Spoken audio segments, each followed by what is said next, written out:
I qualified as a professional quite a few years ago, and I followed the route of many. Then I decided to break the mould, reframe my ideas and relearn. The key starting point has been thinking about life's purpose. For me, right now, that is helping others to create success in their lives. Knowing what you want to achieve in your life will determine your goals to become extraordinary and highly successful.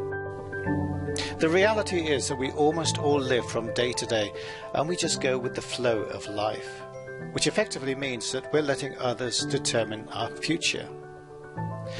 But you don't have to follow the flow. In fact, you have to take a different path if you want to be exceptional. That's the very definition of exceptional.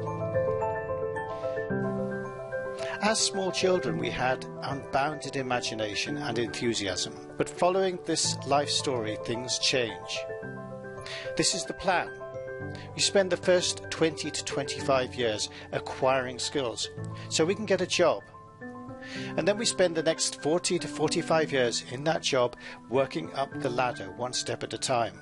We live from day to day, losing any sight of a bigger picture, and the things we want to do, we'll do when we retire at 65 or more likely 70 if we keep our job that long. But by then, will you really have the money or even the energy to do those things?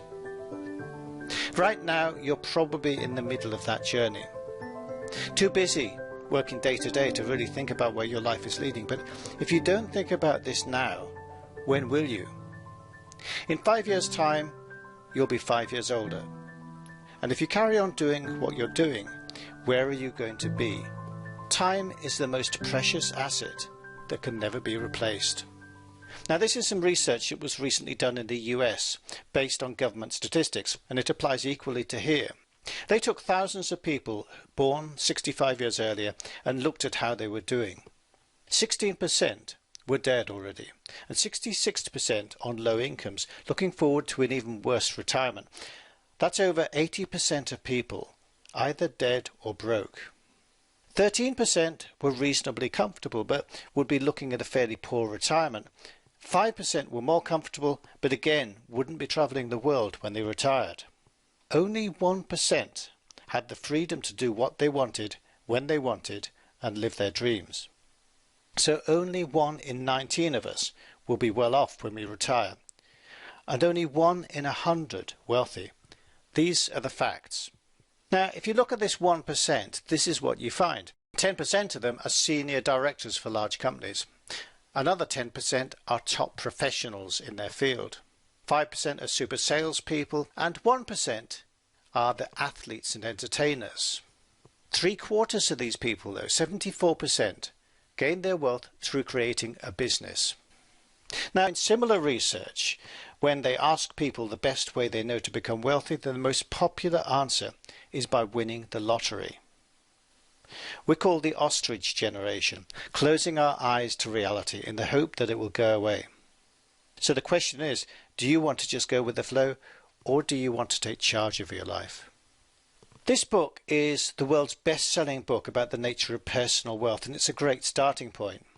Now, like me, you may think you're educated about wealth, but of course it's not something that they taught us in school. And judging by the behaviour of most people, it's not something they apply. Now, between this and every other book I've read, the reality is quite boring. The rich save more than they spend, and the rest do the opposite.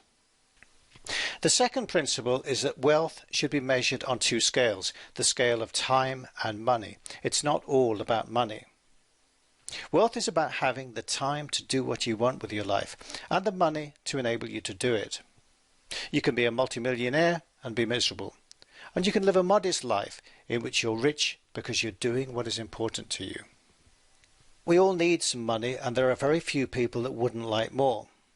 When we start off in life, we typically have time to spend as we wish, but we don't have much money, so our options are limited. Then we get a job where, to be honest, we get paid as little as our employer can get away with, which means that we still don't have enough money, and now we also don't have any time. Many of us then start our own businesses or become self-employed in the hope that we can create more money and time.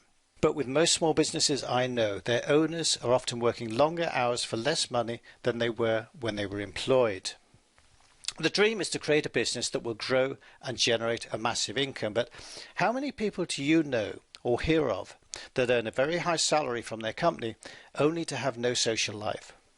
Whilst they work 60 hours a week, their children are growing up without them. True wealth comes from a business that runs itself and becomes an investment. When you as the owner receive a residual income but don't have to be in the office and work. This is the lifestyle of the wealthy. There are as many stories as there are wealthy people, and it's a fact that most of the billionaires in the world today started with nothing and built their own fortunes. So background, even education are not the most significant factors. Steve Jobs was a college dropout. Nor do you need to spend 40 years creating a mega business. What you need is the will and the right vehicle, and business vehicles are there for you to choose from.